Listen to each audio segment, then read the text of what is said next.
안녕하세요, 판도라입니다. 제가 이지지표 건물 저희 네이버 카페에 올려드린 내용입니다. 참고하시고요.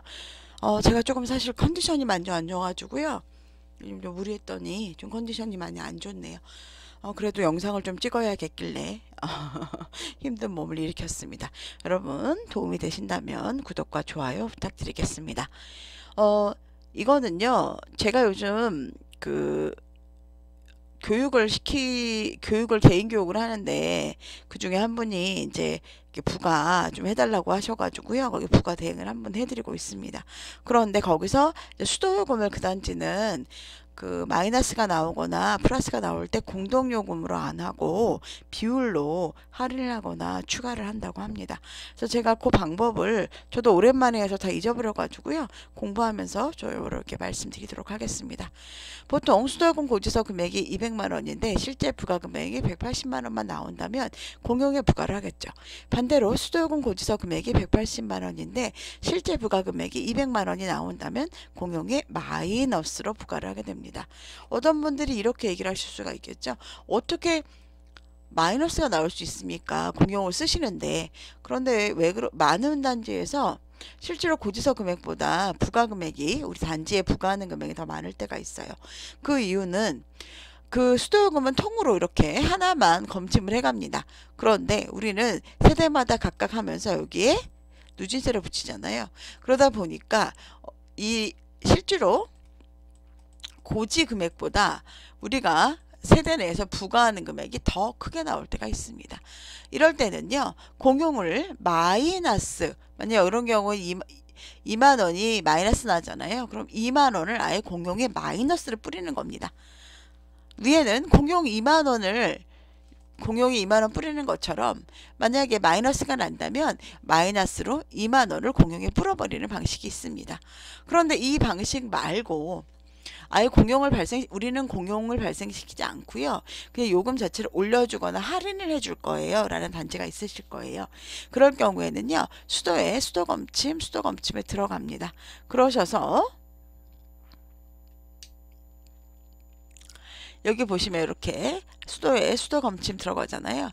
그럼 월분을 통해서 전월지침을 먼저 불러오시죠. 많은 분들이 물어보시거든요. 뭘 먼저 불러와야 되냐?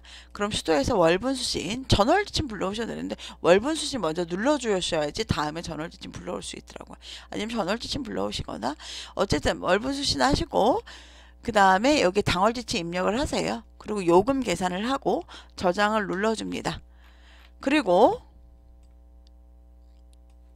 제가 여기 예를 들어서 요거 임의로 그냥 넣어본 거예요. 150,140입니다.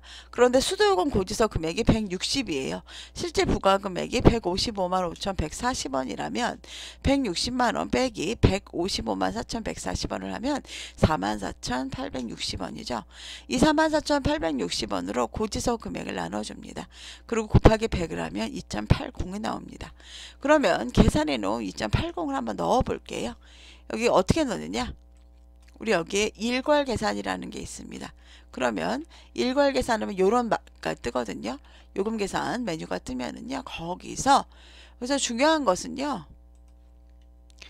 여기서 더 추가돼야 되니까 플러스 금액 전체에 플러스 퍼센테이지로 해주는 겁니다. 그게 2.80 앞에 계산해 놓은 수 있잖아요. 2.80으로 넣어줍니다.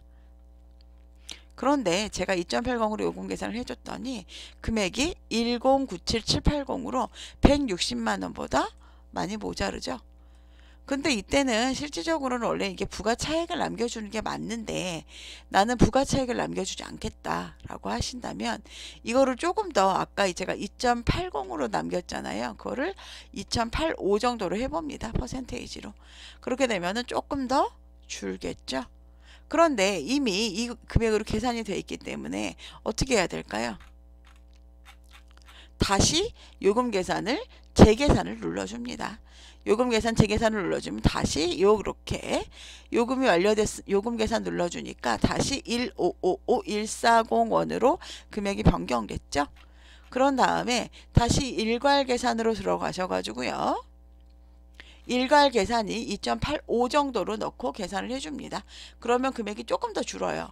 그리고 어떤 곳에서는요, 이게 그 세대에다가 금액이 뭐 소소하게 작다면 세대에다가 뭐 더하거나 빼주는 그렇게 하는 경우도 있습니다. 뭐 50원, 뭐 10원 뭐 이 정도면은 각각 그렇게 뿌려주는 경우도 있습니다.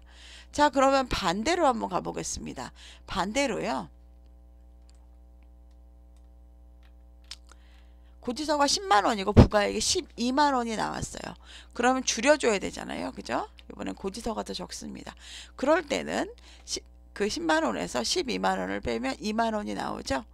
2만원 나누기 12만원을 하면 여기 금액으로 12만원을 해주잖아요. 그러면 16.6%가 나옵니다. 이 경우에는 마이너스 퍼센트에서 16.6으로 변경을 해주시는 거예요. 여기 들어가셔가지고요. 금액 전체에다가 마이너스 16.6%로 했는데 여기 여러분 어떻게 했죠? 마이너스 퍼센트로 했죠. 마이너스 퍼센테이지. 마이너스 퍼센트로 해서 16.6으로 계산해 주었습니다. 그렇게 됐더니 금액이 20만원이 딱 맞게 20만원인가요? 12만원이 딱 12만원에서 10만원으로 딱 맞게 되었습니다. 여기서 중요한 거는 두 가지인데요. 실질적으로 플러스가 되거나 마이너스 된 거, 고지서 금액보다 부가 금액이 더 많거나 적을 때는 그 금액을 공용 부분에서 마이너스 하거나 플러스해서 부과해 주시면 되고요. 만약에 우리는 그렇게 안 할 거다. 할인을 더 해줄 거다. 왜 그러냐면 여기가 내가 이렇게 금액에다 세대 금액에다 넣어주시는 이유는 왜 그럴까요, 여러분? 앞에 공용에서 빼주는 방법은 내가 세대 요금을 조금 쓰더라도 넓은 데 살고 있으면 그만큼 더 차감이 되겠죠. 넓은 만큼 차감이 되겠죠. 반대로 나는 많이 쓴 세대 때문에 이게 누진이 된 거기 때문에 많이 쓴 세대에 많이 깎아줄 거야 라고 할 때는 이렇게 세대별 금액으로 계산을 해주는 겁니다. 요거를 계산할 때 내가 만약에 그 고지서 금액이 실제로 부가 금액보다 더 많을 때는 플러스로, 고지서 금액이 이 부가 금액보다 작을 때는 이렇게 마이너스로 해주시고요. 퍼센테이지를 계산을 해서 넣어주시면 됩니다. 여러분 도움 되셨는지 모르겠어요. 저도 여러분 이거를 저희 단지가 안 쓰는 거는 저도 연구를 해서 막 알아보거든요. 대신에 저는 많은 단지들에 대해서 이렇게 교육을 하거나 아니면 많은 단지 걸 보다 보니까 일반적으로 한두 단지에 있는 것보다는 훨씬 더 많은 걸 알겠죠. 그죠? 저도 그리고 그 대신 저도 안 해본 거는 공부하고 여러분들께 안내 드리는 겁니다. 요 내용을 보고 싶으신 분은요. 제가 더보기란에다가 더보기라니까 어딘가요? 그러니까 저희 동영상 여기 밑에 더보기 설명란 있잖아요. 거기에다 제가 이거 링크해 놓습니다. 필요하시면 들어와서 보세요. 네, 오늘도 좋은 하루 되시고요. 여러분들 건강 조심하세요. 저도 건강이 많이 조금 상태가 안 좋아가지고요. 내일은 병원을 좀 가서 지금 약만 먹었는데 병원을 한번 다녀야 될 것 같습니다. 여러분들 감기 조심하시고요. 다음에 뵙겠습니다.